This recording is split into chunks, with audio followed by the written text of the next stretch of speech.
In this video, I'm gonna be showing you how to stop group members from sending messages on your WhatsApp group. To change these settings, make sure you're the admin of the WhatsApp group. Now, to do it, go to your WhatsApp. From chats, you have to find out the group, open the group, then tap on the group name at the top. In here, scroll down and tap on group permissions. And here you will find this send new message option.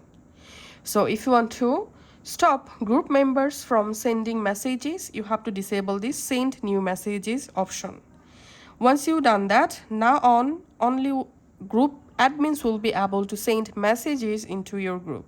So I'm going to my another WhatsApp account and just going to the group, and we can see I can't send any message as a group member. Only admins can send message to this group. Thanks for watching.